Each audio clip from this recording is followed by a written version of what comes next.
Hola a todos y bienvenidos de nuevo a mi canal. ¿Cómo estáis hoy? Espero que genial y con ganas de descubrir una historia fascinante. Hoy vamos a viajar a Italia, a un mundo de intrigas, política y secretos, pero sobre todo, a un momento clave en la historia de ese país que, créeme, lo cambió todo. Vamos a hablar de la famosa Can llamada secreta, un escándalo que sacudió los cimientos de la política italiana y que incluso hoy en día, sigue dando de qué hablar. Antes de empezar, como siempre, os animo a suscribiros al canal si os gusta este tipo de contenido. Dadle a la campanita para no perderos ningún vídeo y así estar al tanto de todas las historias increíbles que tengo preparadas para vosotros. Venga, os espero. Ya estáis suscritos, ¿verdad? Perfecto. Pues vamos allá con nuestra historia. La Can llamada secreta. Un nombre misterioso, ¿verdad? Pues bien, para entender todo esto, tenemos que situarnos en Italia, a principios de los años 90. La situación política era bastante convulsa. La llamada Primera República, que había dominado la escena política italiana durante décadas, estaba llegando a su fin, marcada por escándalos de corrupción, inestabilidad gubernamental y una creciente desconfianza por parte de la población hacia sus políticos. Imagínate un país donde la corrupción era prácticamente sistémica, donde los partidos políticos se financiaban ilegalmente a través de sobornos y comisiones, donde el poder estaba concentrado en manos de unos pocos. Esa era la Italia de aquellos años. Había un caldo de cultivo perfecto para que estallara algo grande. Y ese algo grande fue precisamente la investigación conocida como Mani Pulite, manos limpias en español. Esta investigación, iniciada por un grupo de fiscales en Milán, destapó una red de corrupción masiva que involucraba a políticos de todos los partidos, a empresarios y a funcionarios públicos. Las revelaciones fueron impactantes y la indignación popular creció exponencialmente. La gente estaba harta de la corrupción, de la impunidad y de la falta de transparencia. Querían un cambio y lo querían ya. En este contexto aparece la figura de Mario Chiesa. Chiesa era un político socialista, presidente de una residencia de ancianos en Milán. Aparentemente un cargo menor, sin mucha relevancia. Pero la realidad era muy diferente. Chiesa era un engranaje clave en la maquinaria de corrupción que operaba en la ciudad. Era un hombre de confianza dentro del Partido Socialista Italiano, sí, una formación que, bajo el liderazgo de Bettino Craxi, había alcanzado una posición de poder considerable en la política nacional. Su puesto en la residencia de ancianos, lejos de ser insignificante, le permitía controlar contratos y fondos públicos, convirtiéndolo en un punto de contacto crucial para empresarios que buscaban favores a cambio de comisiones. Un día, un empresario llamado Luca Magni se niega a pagar una comisión ilegal a Chiesa a cambio de un contrato para la limpieza de la residencia de ancianos. Magni, harto de las extorsiones, decide denunciar a Chiesa ante la justicia. Y ahí es donde empieza a desenredarse toda la madeja. La decisión de Magni no fue fácil. Vivía en un sistema donde la extorsión era la norma y denunciar significaba arriesgarse a represalias. Sin embargo, su hartazgo y su convicción de que algo tenía que cambiar le dieron la fuerza necesaria para dar el paso. Su testimonio fue la primera grieta en un muro de silencio y complicidad que había protegido la corrupción durante años. El 17 de febrero de 1992, Mario Chiesa es arrestado en su oficina mientras recibe un soborno de 7 millones de liras, una cantidad considerable para la época. Este arresto aparentemente insignificante fue la chispa que encendió la pradera. A partir de ahí las investigaciones se fueron extendiendo, involucrando a cada vez más personas y destapando casos de corrupción cada vez más escandalosos. La detención de Chiesa, aunque aparentemente un caso aislado, demostró que la justicia, aunque tímidamente, comenzaba a actuar. Los fiscales de Milán, liderados por Francesco Saverio Borrelli y Antonio Di Pietro, vieron en este caso la oportunidad de investigar a fondo la corrupción sistémica que asolaba la ciudad. No sabían en ese momento la magnitud de lo que estaban a punto de descubrir. La investigación Mani Pulite fue imparable. Los fiscales liderados por Antonio Di Pietro comenzaron a investigar a fondo las cuentas bancarias, los contratos públicos y las relaciones entre políticos y empresarios. Las detenciones se sucedían una tras otra, y cada día se revelaban nuevos casos de corrupción. El equipo de fiscales, inicialmente pequeño, creció rápidamente a medida que las investigaciones se expandían. Se especializaron en diferentes áreas: finanzas, contratos públicos, relaciones políticas. Trabajaban incansablemente revisando documentos, interrogando a testigos y reconstruyendo la intrincada red de corrupción. Su labor, a menudo peligrosa, les enfrentó a amenazas e intimidaciones, pero su determinación por llevar a los corruptos ante la justicia era inquebrantable. Políticos de renombre como Bettino Craxi, líder del Partido Socialista Italiano y una figura clave de la política italiana durante décadas, se vieron involucrados en los escándalos. La imagen de Craxi, que había sido un referente para muchos italianos, se desmoronó por completo. Otros políticos importantes como Giulio Andreotti, 7 veces primer ministro de Italia, también fueron investigados por sus presuntas conexiones con la mafia. Bettino Craxi, el hombre fuerte del sí, pasó de ser un líder carismático y admirado a un símbolo de la corrupción. Su defensa de la financiación ilegal de los partidos políticos, argumentando que era una práctica común y necesaria, no convenció a la opinión pública, que se sintió traicionada por su líder. Giulio Andreotti, por su parte, siempre negó cualquier vínculo con la mafia, pero las acusaciones en su contra, basadas en testimonios de arrepentidos y pruebas documentales, le persiguieron durante toda su vida. La sola sospecha de su implicación con la mafia erosionó la confianza en las instituciones y generó un clima de desconfianza generalizada. La can llamada secreta hace referencia, precisamente, a las grabaciones telefónicas que se realizaron durante la investigación Mani Pulite. Estas grabaciones revelaron conversaciones comprometedoras entre políticos, empresarios y funcionarios públicos, en las que se discutían sobornos, comisiones ilegales y otros asuntos turbios. La decisión de recurrir a las escuchas telefónicas fue controvertida, pero los fiscales la consideraron necesaria para obtener pruebas sólidas de la corrupción. Obtuvieron autorizaciones judiciales para pinchar teléfonos clave y comenzaron a grabar conversaciones que, sin saberlo los implicados, iban a convertirse en la prueba irrefutable de sus delitos. Las grabaciones se realizaron con sumo cuidado y bajo estrictas medidas de seguridad para evitar filtraciones y garantizar su validez legal.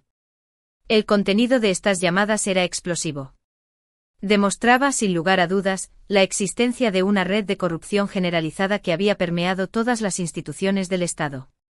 Las grabaciones se filtraron a la prensa y causaron un gran revuelo en la opinión pública.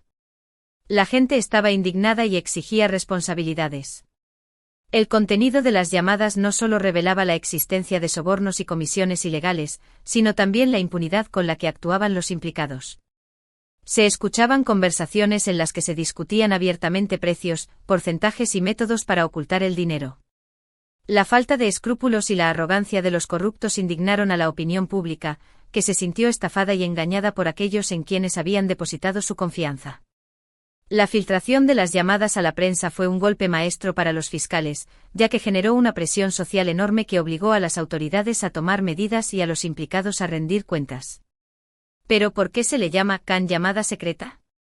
El término can es una abreviatura de canale, que significa canal en italiano.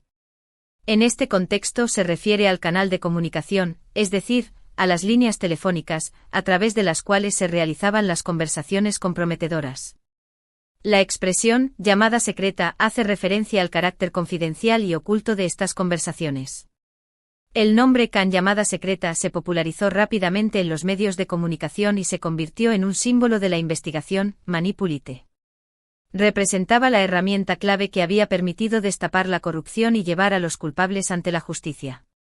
El nombre evocaba el secretismo, la intriga y el poder oculto de aquellos que operaban en las sombras.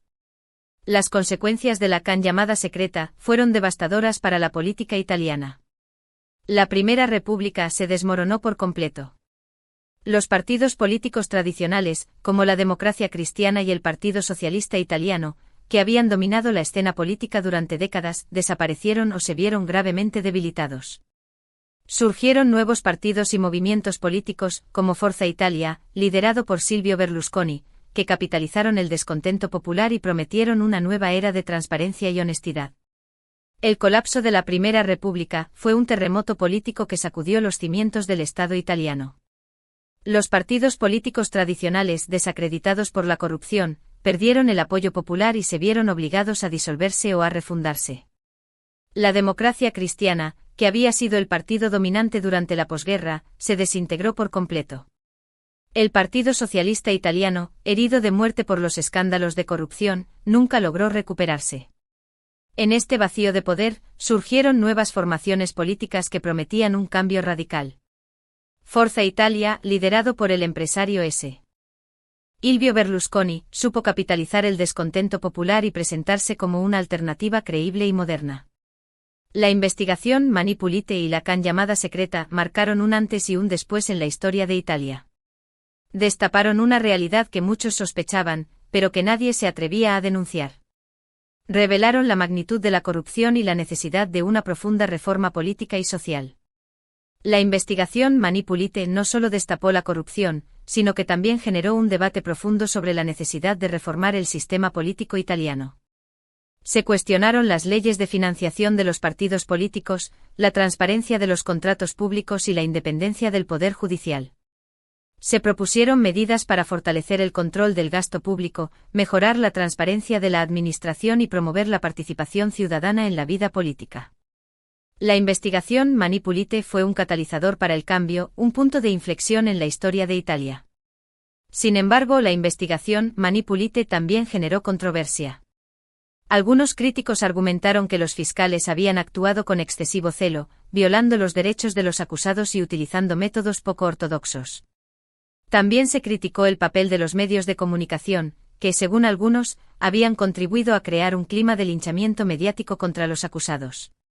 Las críticas a la investigación Mani Pulite se centraron principalmente en los métodos utilizados por los fiscales. Se les acusó de haber violado la presunción de inocencia, de haber utilizado la prisión preventiva de forma abusiva y de haber filtrado información confidencial a la prensa. También se criticó el papel de algunos medios de comunicación, que, según algunos, habían creado un clima de histeria colectiva que impedía un juicio justo. Estas críticas, aunque legítimas, no pueden eclipsar el mérito de la investigación Mani Pulite, que logró desmantelar una red de corrupción masiva y llevar a los culpables ante la justicia. A pesar de las críticas, la can llamada secreta y la investigación Mani Pulite siguen siendo un símbolo de la lucha contra la corrupción y la impunidad en Italia. Representan un momento clave en la historia del país, en el que la sociedad civil se levantó contra el poder corrupto y exigió un cambio radical. La can llamada secreta y la investigación Mani Pulite son un ejemplo de cómo la justicia, cuando actúa con independencia y determinación, puede vencer a la corrupción y a la impunidad. Son un símbolo de esperanza para aquellos que luchan contra la corrupción en todo el mundo. Es importante recordar esta historia, no solo para entender el pasado de Italia, sino también para reflexionar sobre los desafíos que enfrentamos hoy en día en la lucha contra la corrupción en todo el mundo. La can llamada secreta nos recuerda que la transparencia, la rendición de cuentas y la participación ciudadana son fundamentales para construir sociedades más justas y democráticas. La lucha contra la corrupción es una tarea constante y requiere el compromiso de todos. Es necesario fortalecer las instituciones, promover la transparencia y fomentar la participación ciudadana. Solo así podremos construir sociedades más justas y democráticas, donde la corrupción no tenga cabida. Así que ahí lo tenéis, un viaje fascinante a la Italia de los años 90, un país al borde del abismo, donde una llamada secreta lo cambió todo. Espero que hayáis disfrutado de esta historia tanto como yo he disfrutado contándola. Para concluir, hemos visto cómo la can llamada secreta, parte de la investigación Mani Pulite, destapó una red de corrupción masiva en Italia, llevando al colapso de la Primera República y transformando el panorama político del país. Hemos analizado el impacto de las grabaciones telefónicas y cómo éstas revelaron la magnitud de la corrupción, generando indignación pública y exigiendo cambios. Y finalmente hemos reflexionado sobre la importancia de esta historia para la lucha contra la corrupción a nivel global. Muchísimas gracias por haber visto este vídeo hasta el final. Espero que os haya resultado interesante e informativo. Me encantaría saber vuestra opinión sobre este tema. ¿Qué os parece la investigación Mani Pulite? ¿Creéis que la can llamada secreta fue un instrumento legítimo en la lucha contra la corrupción? Dejad vuestros comentarios aquí abajo, me encanta leeros y saber qué pensáis. Y por último, pero no menos importante, si os ha gustado este vídeo, por favor, dadle un like, compartidlo con vuestros amigos y familiares y sobre todo suscribiros al canal para no perderos ninguno de mis próximos vídeos. Tengo muchas más historias increíbles preparadas para vosotros. Hasta la próxima. Ahora profundicemos un poco más en algunas de las figuras clave y aspectos menos conocidos de este dramático capítulo de la historia italiana. Antonio Di Pietro, el rostro de la lucha anticorrupción. Mencionamos a Antonio Di Pietro, pero su papel merece una mayor atención. Más allá de ser un fiscal, Di Pietro se convirtió en un símbolo. Su imagen combativa y directa contrastaba con la de los políticos tradicionales, acusados de corrupción y secretismo. Su estilo, a menudo percibido como duro, le valió tanto admiradores como detractores. Algunos lo veían como un héroe implacable, dispuesto a todo por limpiar Italia de la corrupción. Otros lo acusaban de populismo y de buscar protagonismo a costa de los derechos de los acusados. Independientemente de la opinión que se tuviera de él, Di Pietro fue una figura central en Mani Pulite y su impacto en la política italiana es innegable. Tras la investigación, Di Pietro fundó su propio partido político, Italia dei Valori, Italia de los Valores, con el objetivo de continuar su lucha contra la corrupción desde el Parlamento. Los pentiti de la política Al igual que en las investigaciones contra la mafia, Mani Pulite se benefició de la colaboración de pentiti, arrepentidos que a cambio de beneficios legales, proporcionaron información crucial sobre la red de corrupción. Estos individuos, a menudo antiguos políticos, empresarios o funcionarios públicos, revelaron detalles sobre los mecanismos de la corrupción, los nombres de los implicados y los flujos de dinero ilegal. Sus testimonios fueron fundamentales para desenmascarar la magnitud de la corrupción y para construir casos sólidos contra los acusados. Sin embargo, la fiabilidad de estos testimonios fue objeto de debate, ya que algunos críticos argumentaron que los pentiti podían tener motivos ocultos para acusar a otros o para minimizar su propia participación en los delitos. El papel de los medios Los medios de comunicación jugaron un papel crucial en la investigación Mani Pulite.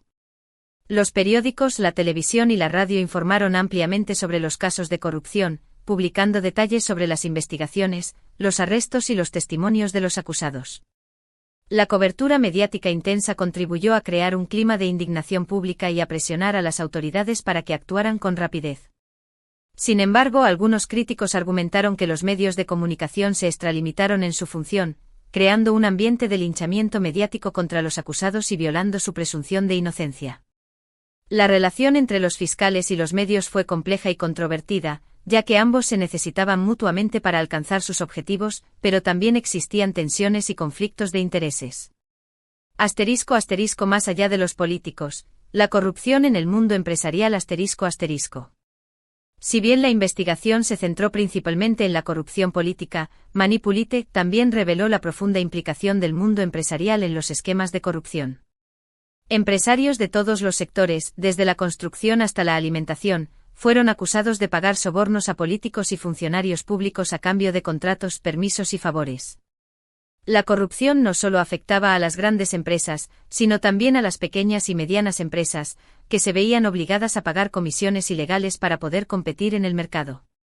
La investigación Mani Pulite puso de manifiesto la necesidad de reformar las leyes de contratación pública y de fortalecer los mecanismos de control para evitar la corrupción en el mundo empresarial.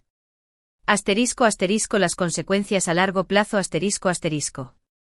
Si bien Mani Pulite logró desmantelar una red de corrupción masiva y transformar el panorama político italiano, sus consecuencias a largo plazo son objeto de debate. Algunos argumentan que la investigación no logró erradicar la corrupción de raíz, sino que simplemente la desplazó a otras áreas o a otros niveles. Otros señalan que la investigación contribuyó a crear un clima de desconfianza hacia las instituciones y a erosionar la participación ciudadana en la política. Sin embargo, la mayoría coincide en que Mani Pulite fue un evento crucial en la historia de Italia que obligó al país a enfrentarse a su pasado corrupto y a buscar un futuro más transparente y honesto.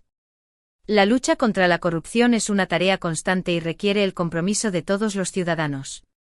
El legado de Mani Pulite en la actualidad A pesar de los años transcurridos, la sombra de Mani Pulite aún se proyecta sobre la política italiana. El recuerdo de los escándalos de corrupción y la caída de la Primera República siguen presentes en la memoria colectiva y sirven como advertencia contra los peligros de la impunidad. Los casos de corrupción siguen siendo una preocupación importante en Italia, y la lucha contra la corrupción es un tema recurrente en el debate político. La investigación Mani Pulite ha dejado un legado importante en la legislación italiana, con la introducción de nuevas leyes para combatir la corrupción y para fortalecer la transparencia de la administración pública. Sin embargo, la lucha contra la corrupción es una tarea continua y requiere el compromiso de todos los ciudadanos y de todas las instituciones.